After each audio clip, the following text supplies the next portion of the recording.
Russia Ukraine మధ్య ఉద్రిక్తతలు చల్లారడం లేదు. ఉక్రెయిన్ చొరబాటును సహించలేకపోతున్న రష్యా కీవ్ సహా అనేక నగరాలపై దాళ్లకు పాల్పడుతుంది. ఉక్రెయిన్లోని మౌలిక వస్తువులను లక్ష్యంగా చేసుకుని డ్రోన్లతో విరుచుకుపడుతుంది. ఈ నేపథ్యంలో ఉక్రెయిన్ కూడా రష్యాకు ధీటుగా సమాధానం చెప్తుంది. పశ్చిమ దేశాలు అందజేసిన F-16 విమానాలతో రష్యా క్షిపణుల్ని కూల్చివేస్తున్నాయి. తమపై విధించిన ఆంక్షలు తొలగిస్తే రష్యాలోని సైనిక స్థావరాలపై దాడులు చేసి తగిన బుద్ధి చెప్తామని జెలెన్స్కీ అమెరికాను కోరారు. ఈ నేపథ్యంలో అమెరికా ఎలాంటి నిర్ణయం తీసుకుంటుందనేది చర్చనీయాంశంగా మారింది.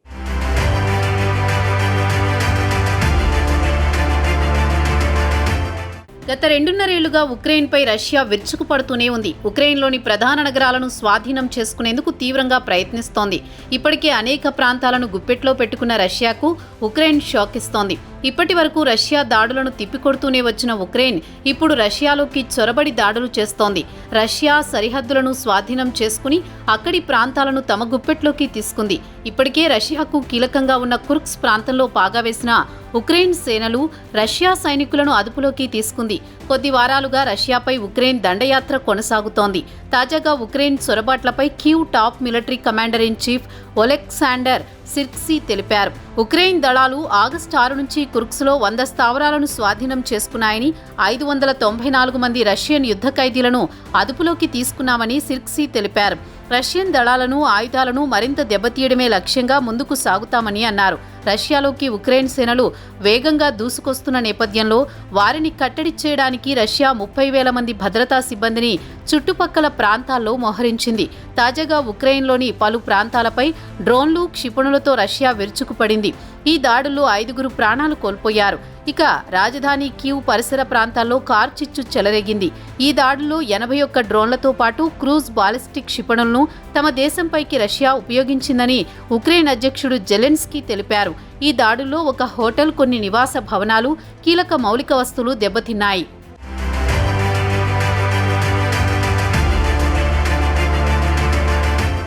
చర్చల ద్వారా మాత్రమే యుద్ధం ముగుస్తుందని ఉక్రెయిన్ అధ్యక్షుడు జెలెన్స్కీ వ్యాఖ్యానించారు. యుద్ధం ముగింపు కోసం కావలసిన ప్రణాళిక తమ వద్ద ఉందని, ఆ ప్రణాళికను అమెరికా అధ్యక్షుడు బైడెన్కు సమర్పిస్తానని వెల్లడించారు. ఇటీవల రష్యాలోని సరిహద్దు ప్రాంతమైన బెల్గోరోద్లో రాకిటోన్ గ్రామంపై ఉక్రెయిన్ జరిపిన దాడుల్లో 5 ప్రాణాలు కోల్పోయారు. మరో 12 మంది గాయపడ్డారు. దీంతో సోమవారం రష్యా భీకర దాడులకు పాల్పడింది. కీవ్ పైకి డ్రోన్లు, క్రూయిజ్, హైపర్సోనిక్ క్షిపణులు దూసుకువచ్చాయి. వీటన్నింటినీ తమ గగనతల రక్షణ వ్యవస్థలు నేలకూల్చాయని ఉక్రెయిన్ అధికారులు తెలిపారు. అయితే వాటి శకలాలు పలడం వల్ల నగర శివార్లలోని అడవుల్లో మంటలు చెలరేగాయి. పదుల సంఖ్యలో భవనాలు ధ్వంసమయ్యాయి. అందుకు ప్రతీకారంగా రష్యాలోని పలు ప్రాంతాలపై పెద్ద సంఖ్యలో డ్రోన్లతో ఉక్రెయిన్ బలగాలు విరుచుకుపడ్డాయి. పశ్చిమ దేశాలు సరఫరా చేసిన F-16 యుద్ధ విమానాలతో మార్గమధ్యంలోనే రష్యా ప్రయోగించిన క్షిపణుల్ని కూల్చేశారు. ఈ నేపథ్యంలో తమపై విధించిన పరిమితులను తొలగించి దీర్ఘశ్రేణి ఆయుధాలు సరఫరా చేయాలని, సరిహద్దుల్లోనే కాకుండా రష్యాకు చాలా లోపలున్న సైనిక మౌలిక వస్తువులపై దాడి చేయడానికి అనుమతి ఇవ్వాలని జెలెన్స్కీ అమెరికాను కోరారు. తాజా దాడులకు ధీటుగా బదులిస్తామని రష్యాకు జెలెన్స్కీ స్పష్టం చేశారు. మానవాళికి వ్యతిరేకంగా జరిగే నేరాలకు శిక్ష తప్పదన్నారు.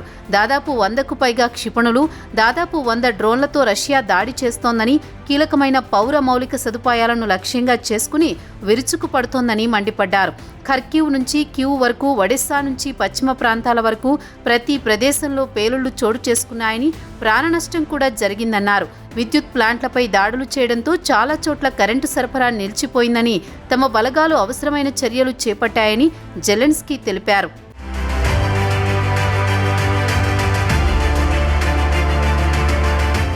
రష్యా చేస్తున్న దాడులపై జెలెన్స్కీ ఆగ్రహం వ్యక్తం చేశారు.